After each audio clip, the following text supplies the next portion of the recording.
Namaste. It's actually a very beautiful day. If you don't know me, my name is Savita Inner and I garden in Zone 7. And today I am just kind of checking on the garden as to what needs to be done, and I'll take you along the things I'm doing today. It's actually very nice weather and I have a couple of hours to do some garden work, and I thought I'll take you along the journey. One of the things I would like to do this week, maybe I won't get it done today, but then I would like to do is trim the rose bushes. Let me move the camera around. So we do have a lot of deer, so I have to kind of protect them. It's kind of sitting in here. So if you see and notice, this is like quite a sizable rose bush. This has been here for 3 years and it kind of becomes really massively big. What I do is I will go ahead and come in and cut all these dead. These are definitely dead, if you can see between the difference between a dead and a live stem. So I'll come and cut all those and clean the area. All these leaf mulch I'll just kind of move, so it is beginning to ready, because rose bushes begin to break dormancy and in a dormancy sometimes in the March, and I am actually a little busy in the March. I'm going away for a few weeks and I want to make sure that I'm getting all these things done in the next 1 week before I go. We still have ice on the ground, or at least snow, which has become ice. But then I came in here and prepped this garden bed, very small garden bed here. Put some soil, which were kind of sitting in some pots, and then sprinkle some poppy seeds. So I'm planning that we will have like a small area of some poppy seeds in this area. So that's kind of the plan. So it's actually very nice, nice and windy. I don't mind the wind. It's actually nice and sunny, but I will have to go inside, and I want to show, I've been wanting to make this video for a bit now. Today's the day. So I'm going to go in and show you how the seedlings, which I started on January 15th, are doing. And also I started another round of seeds, just because more flowers are never a bad idea. And then I'll be starting some chilies and chili peppers, that's hot peppers, and eggplants today, a couple of eggplants, because they do take a longer time to germinate and do take a long time to kind of become a sizable plants in our area to be put out in the garden. It does feel a lot of time. It does feel like, it's about 4 months out before we actually put them out. But in my experience, it takes about a month for them to just kind of get a small size, tiny plants. And after that, I just kind of leave them on the windowsill. I don't really put them under lights or something. So my plants kind of grow on a very slow rate than if people were to put them under grow lights and stuff.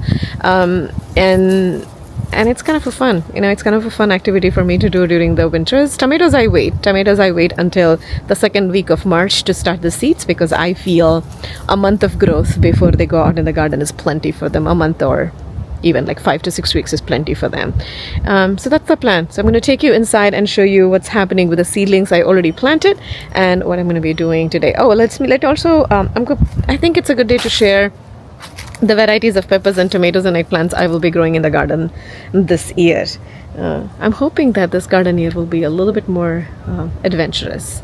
I ordered a green stock. I'll probably make a video another day, not today definitely. It's like this long vertical gardening thing. I've been looking at them in other people's garden when you watch videos, and I have been trying not to buy that. But this year I decided that I want to try strawberries and some greens and lettuce and stuff on my patio for like a quick access, and I thought that was a good idea. So that's what I'm going to be doing. Let me go inside and I'll show you how the seedlings are doing and how. So these are the seeds which were started 2 weeks ago. I just watered them because they were kind of looking a little dry for me. And I do see some of them are germinating. Because it's also a nice sunny location, I like to put the heat mat here. That is down. I cannot show because it's, I think, too much water. So there's a heat mat underneath there. And then I like to put it because it gets a lot of sunlight. So some of these echinacea, which I'm actually seeing are sprouting, need some direct sunlight. They do well if you can give them sunlight. And these are some chili peppers I already started last week because I wasn't very sure. I saved these seeds last year, and I was not very sure whether they will germinate or not, because these are some new varieties. But they have. These have germinated. If you see the name there, it says chili long saved. So That's the name. And this one, I have no idea what it is. It says chili amma. So my mom had snuck in some chili peppers seeds in a small packet for me. I don't even know what kind of variety they are. They're probably like a very milder ones because she likes to give me milder seed varieties. So that will be that. So that other things are germinating. We're going to have a little bit of patience and then we'll see some growth. Let's go down and then I'll show you what's happening there. The humidity dome goes back on. And then I'll sit here cozily for the next few days until all of them germinate. And then I'll start more seeds and I'll sneak them in here in the same thing. So that's what they do. Because I only have one heat mat, I wait until about 60-70% of these seeds germinate and I wait for the next turn, and then I move them under sunlight or under light, wherever kind of I think is good for them, and then I start another round of seeds which can grow here on this heat mat. That's kind of that's how I try to, you can manage with one heat mat that way. So here is the update of the arrangement I have made in the basement. This is just tube lights which was hung from a Costco mesh rack, and these tube lights are from just like shop lights from Walmart, nothing superior about them, but they do give like a nice amount of light and they start growing into these wonderful seedlings, and all of them have got a nice growth. I can't show because let's see if we can do a little bit more justice there. Sorry for all the mess. This is how usually a garden area is. It's a lot of soil and dust. So these are daisies, I think. Now these are burning heliopsis. I've had them before. They're all germinating. All the seeds here have germinated. These are, I think these are, oh my God, I forgot what they were. Columbine. These are columbine. I think these are purple or yellow. I forget. And these ones were just got germinated just yesterday. You can actually barely see them. I don't know if you can see them. There's like a light, green thing popping there. So they're barely there getting germinated. But once they get a little bit germinated, they do need some light, so they're under there. And then what they are on is a little timer. This timer is set to 16 hours of sunlight, and then 8 hours of turn off. So it turns off every 16 hours. Because you want to create an atmosphere, because you want to create an atmosphere where these are getting 16 hours of sunlight, and then they're sleeping necessarily for the rest of the time, because you want to create like a natural atmosphere for them. Okay, this is very cramped in here. I'm going to go upstairs and then show the seeds I'm growing and then talk a little bit more about them. So let's talk about the varieties of things I'm growing. We're going to start with some peppers. So I get lots whenever I post any recipe pictures from using this pepper. People always ask me, where do I get? There is actually, this company is not even selling them anymore, because these are like, and I have mentioned that before, it's called Bangalore Whippet pepper, but then they're not very sturdy plants. I do think that's one of the reasons why they're discontinued. But this trade winds fruit is one of those things which I just accidentally found this company. They don't have a lot of things there. It's not like one of those very reputable companies where they have really good seeds. And I feel like whatever I have purchased from them just 1 year, I only placed order 1 year, they are good. And luckily I got this. Now I have just been saving seeds from them because they no longer sell them on their website. But I do have seeds of them, which actually I planted 2 weeks ago, and they're germinated. I'm kind of excited. So that has become my go-to peppers to use, hot chili peppers to use for my everyday cooking, because they're very mild, but they're very tasty. They have very thin skin, which makes for like a good, if I kind of roast them and then crush them in a mortar and pestle for chutneys, they actually make very good for curries, and also some pickles, which we make like South Indian pickles, like a chili pickle. Making karindi, my mouth is watering. Making karindi, they also dry pretty well. So I have been able to kind of use them in a lot of stuff. So that's one of the reasons why I love them, but they no longer have them. Luckily, I have that seeds. This is another one called Mohini. These are the ones which are used for making pakoras and stuff. I don't know if I'll grow them. I grew them last year.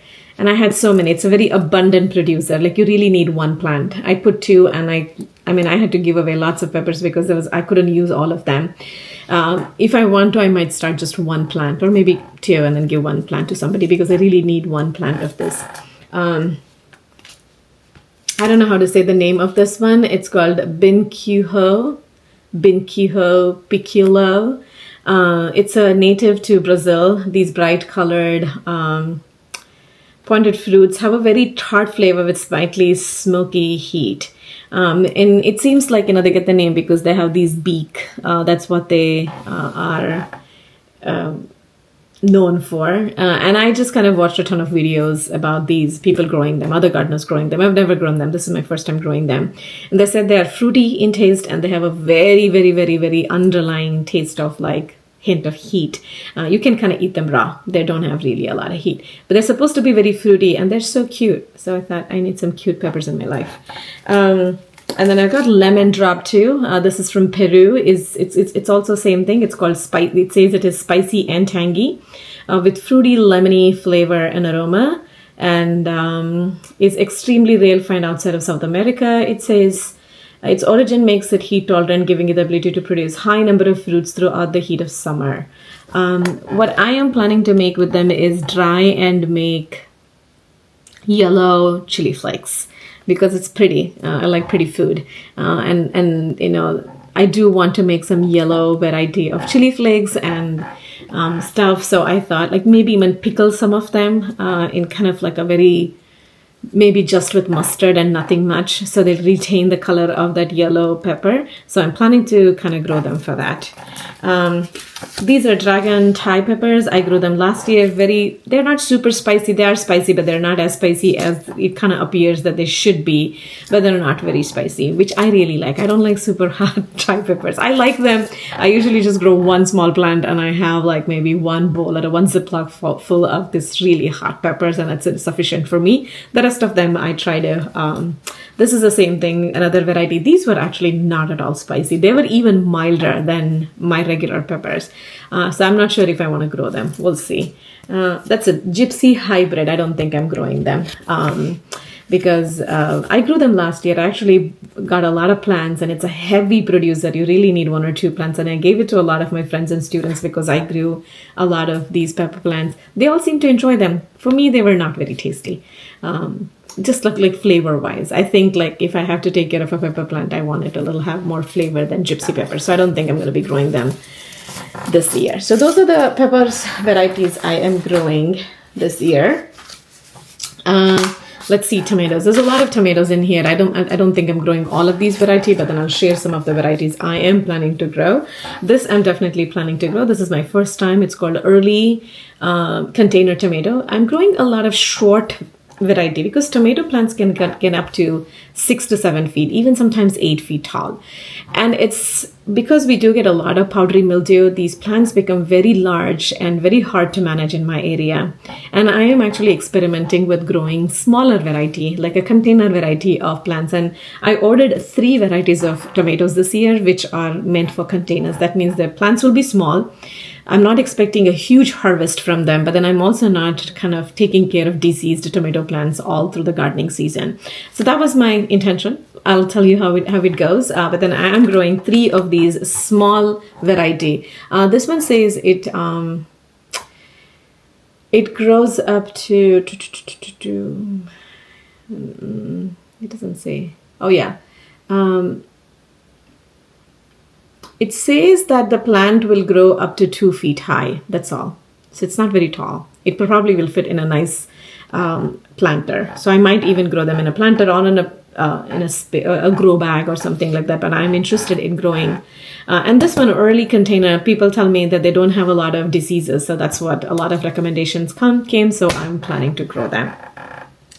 The other one, this is just for the name and the color, Tasmania chocolate. I saw some pictures of them, some gardeners growing them, and it looked very, very, very interesting. Same thing again, it is good for container growing. So I want to grow smaller tomato plants this year. So I ordered these seeds. It's called whatever. So this one is another same thing. It's regular small sized tomatoes. They don't seem to be super like tart. They're just kind of a juicy, nice tomatoes. They're not cherry tomatoes. They're bigger than that. And I thought, let me grow them. This I'm definitely not growing. This one is very popular. I don't even know if I have seeds of these. I don't think I have seeds. I grew them a few years. Called Bumblebee. They're very, very popular. They have abundance growth. I don't know. I think there might be 1 or 2 seeds. If there are, maybe I will grow 1 or 2 plants. These are cherry tomato kind, but they are bumblebees. So they're kind of pink with like an orange, pink, red streaks on them. It's very, very nice. San Marzano. I've never had a good luck growing them. I usually plant a couple of these seeds, but then the plants really don't produce into the size people usually tell. People are kind of gaga over San Marzanos because they're really great they're pasty tomatoes. They have a lot of pulp, very less seed, very thin skin. So people tell that they're very good for that. I'm not sure. So I did grow them 1 year, and I grew 2 plants of them, and I really did not get a huge harvest of these. So not sure if I will grow. It really depends on when I'm growing. We'll give it a try. This I'm not definitely growing. This one, I have the seeds. It's called Sart Rolais or something, whatever. Not at all tasty. I grew it 1 year, never growing it again. So, sometimes you have these tomatoes and you give it a try, and then, you try to give it a fair try, and they might not be interesting. Black Krim, I really like them. They're very interesting. They're very flavorful. They're very juicy. They're not as dark as Black Beauty, but they are definitely dark color, and I really like them because they do have a ton of flavor. I always grow a couple of Black Krim. The plant doesn't get very, very large for me, but they do produce good amount of fruit, which I really enjoy. What else? Okay, this is one of my all-time Indian variety to grow. This is the only Indian variety tomato I grow. This is called Shorba. This is like a little larger than a cherry tomato, but it's very, very tart. Like, I love them. I love to make rasam. I like to make bakku and all of that. So that's why I always have been growing them. Probably one of my favorite ones to grow. Abundant producer. Like, I put about 4 plants, and I have like a massive harvest of Shorba tomatoes all through the season. I love Shorba tomatoes. Definitely going. So this is a tomatillo, but it's not a tomato, but it almost is a fruit for me. It's a nice snack thing in the garden for me. It almost tastes like a little pineapple, papaya, like, the tropical fruit flavor. It has the husk like you would have like a tomatillo would, but you have to let it ripen. It kind of starts off as green, and then it ripens, and then it actually gets to this color, a beautiful, like an orange, like a yellow color, and they're very large. If you've ever had ground cherries in your life before, they kind of taste like ground cherries, but the larger one, you don't have to be bothered with the smaller ones. My kids don't like them. My husband and I really like them. I do put a couple of plants of these so we can snack them in the garden in the summer season. This is a popular one amongst the gardeners, Dr. Wychees. People do tell me that they get very, very big harvest. I don't usually get a very big harvest from this, but I do get about, a good sized first round of harvest. About, like, let's say 5 or 6 good tomatoes I get from this plant. And I do think it's worth it. It's very sweet. It's very flavorful, really great on sandwiches and even on salads. So I grow them. I will put about 2 plants of this every year. My absolute favorite, there are a few. I think the next 3 are my absolute favorite ones, actually. They're hiding in the back. This is Black Beauty. This is an amazing tomato. Like, it is thin-skinned.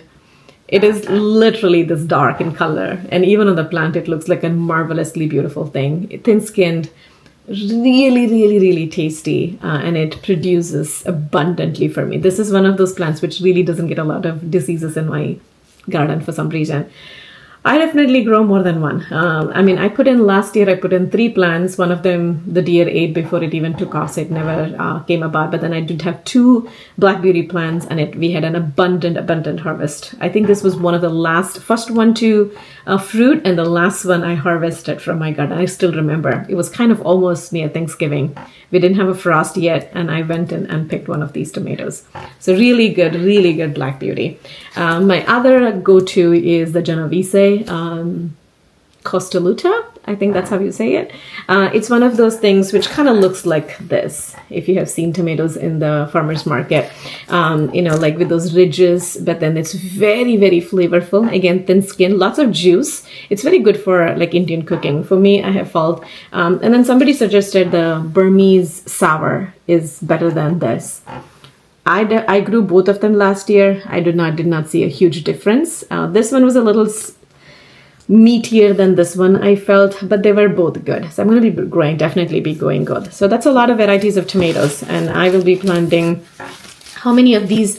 So I usually kind of plant 2 of each. Like shorba, I plant maybe 3 or 4. The rest of the larger varieties, I have 2 of everything.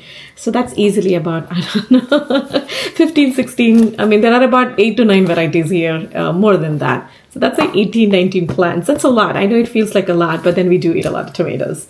So that's that. Okay, so let's go now into the other stuff, which are, now let's start with the Indian cooking. What are the vegetables I grow for my Indian cooking? These are, most of them have come from seeds of India, or friends have given me seeds. But one of them is bottle gourd, and the variety I grow is called dhol, because it says it has succumbs to less of the mildew, which is what we get in our area a lot. That's kind of the primary disease I get for my plants. And this one doesn't get as much, at least it doesn't get half of the season. In the sense, if I put them in May, they take off in June, July, August is when I begin to see it. And then September, when the bottom leaves begin to become a little bit more discolored and like kind of dying, but then it survives and it keeps producing until October for me. So I do like this variety dhol. If you put one plant, you can expect to get about 10, at a minimum of 10 to 15 of the of bottle gourd. So you can decide how many do you want to eat. 50, if you put 2 plants, I think that's plenty. You probably don't need more than 1 or 2 plants of these. The other Indian thing I like growing is this. I don't know. It's called dosekai, or we call it sambar sautekai. Really like them. They're kind of cooked like a squash. You peel them. You can use the skin. Also, you can make a lot of things with them. They're very, very versatile.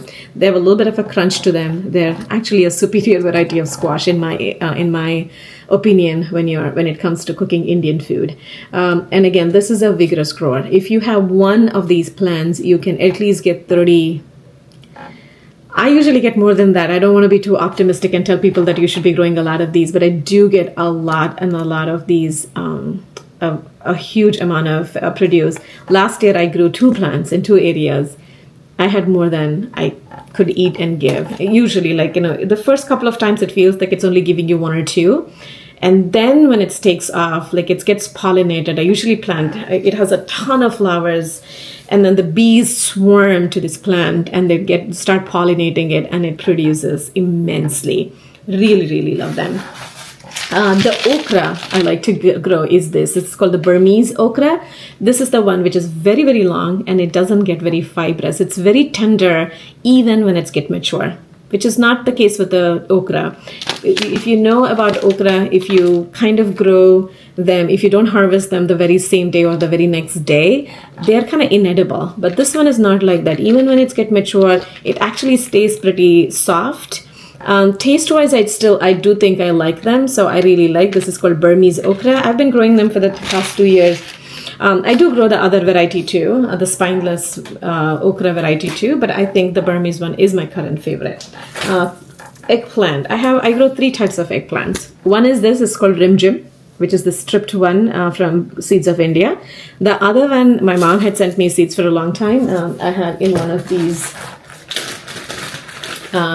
packets I save, and it says brinjal gulla amma, because that's what it's called. It's called gulla, which is like a green eggplant with a larger eggplant. It's very good for toasting them. You can cook them in any way you want. I really like them. Again, 2 of each plants, because you really need 1 for a family of because as I said, I grow 3 varieties of them. I don't need a lot of them. I have stopped growing those larger eggplants, like the Black Beauty, the Italian ones, because it's easy to get them in grocery store. It's easy to get them in farmer's market. If I really want to, I just go get them in the farmer's market. I try to grow the things which are not easily available in the grocery store, or if they taste extremely, like rimjim, you go and cut 1 from the garden and cook it that the same day. There's not a speck of darkness inside.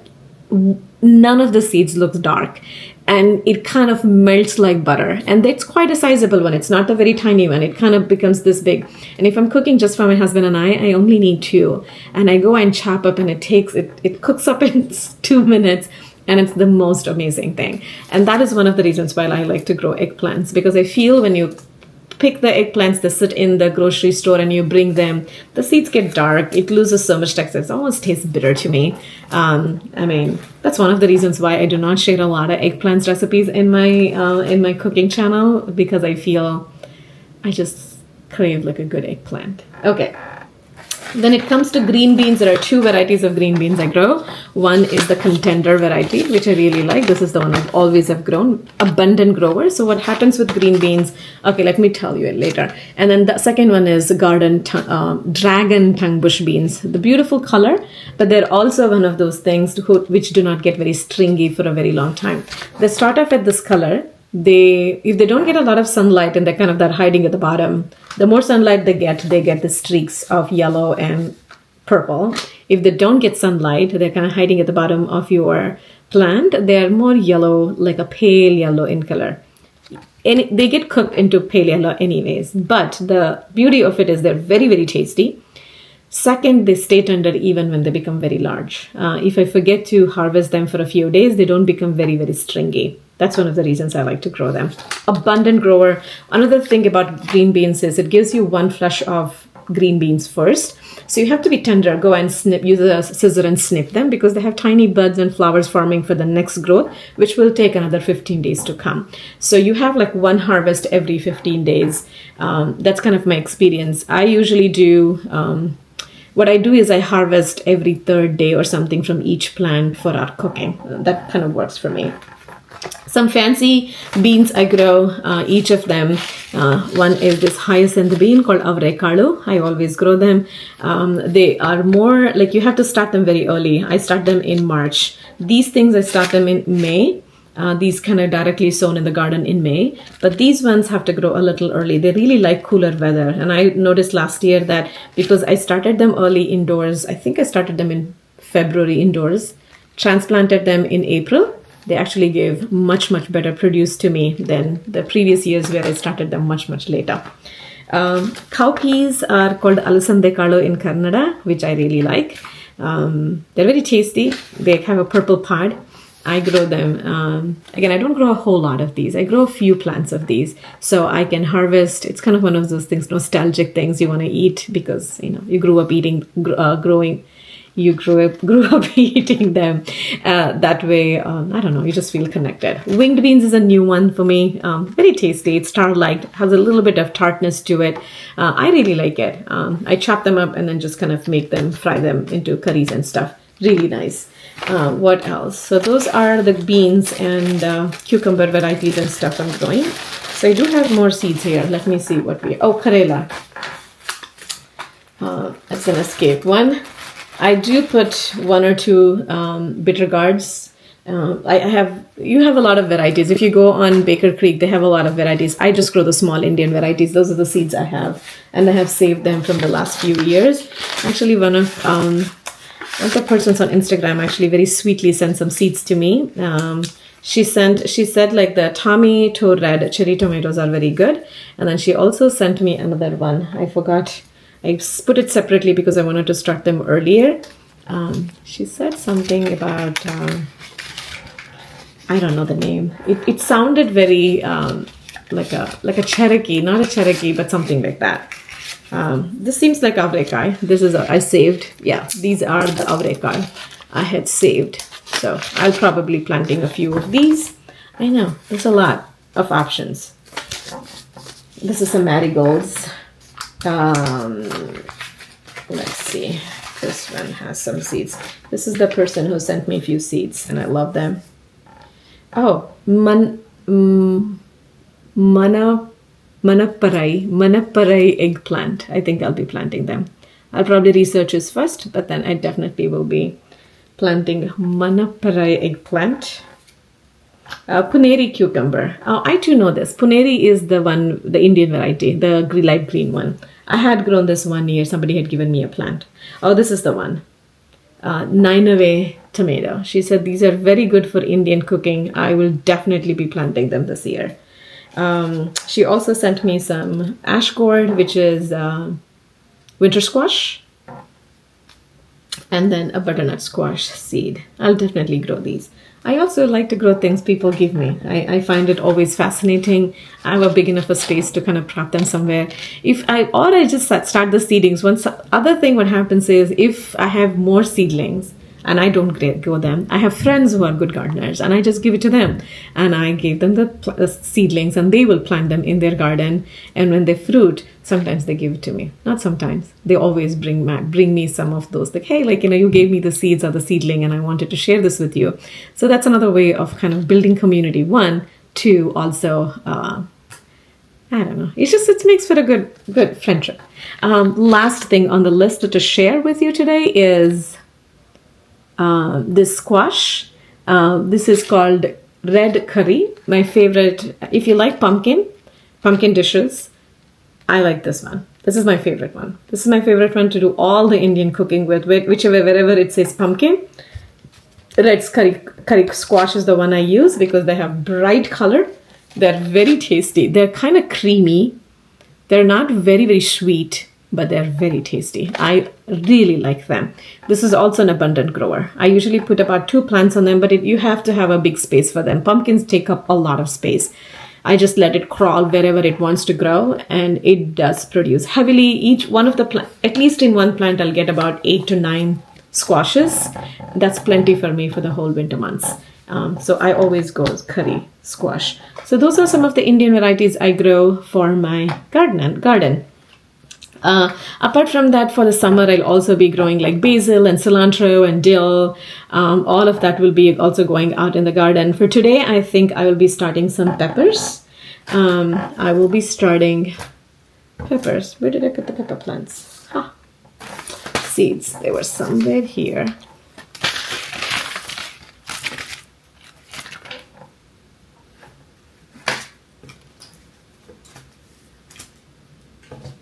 Okay. For today, I will be starting some peppers. I think what I will be starting today is I will start lemon drop and the binquina, whatever, these two. Piculo. These are the 2 peppers I will be starting today. I already started the longer ones that I like. They already sprouted. So these are the 2 I will be starting today. So I think 4 or 5 varieties of pepper plants. The rest of it is like, I might go to my local nursery and get like a couple of shishito peppers, a couple of jalapenos. Those are the 2 I usually, maybe even an Anaheim, if I feel like I like Anaheims or the poblanos for stuffing and making Mexican dishes. My kids really like them. So I might get them too. So those are the varieties I'm growing this year. It does feel like a lot, but it's fun. If you're a new gardener, don't get intimidated with all of these things. I think you should start with 1 or 2 varieties, maybe 1. 1 is actually very good. And if you really take care of 1 plant, it produces a whole lot more than you have like 50 plants and then you're not taking care of them very well. I really recommend people actually start with 1 plant and then take care of it with lots of love. So you get an abundant fruit and then you get motivated to grow more. So thank you for sticking with me. It was a very long video, and I will talk to you soon. I will keep you updated as to when these things germinate. This has become my vlog journal now, so that I can go back to these videos and look back as to how things are growing, and then this becomes an evidence as to how things evolve in the garden throughout the year. Take care of yourself and, be well.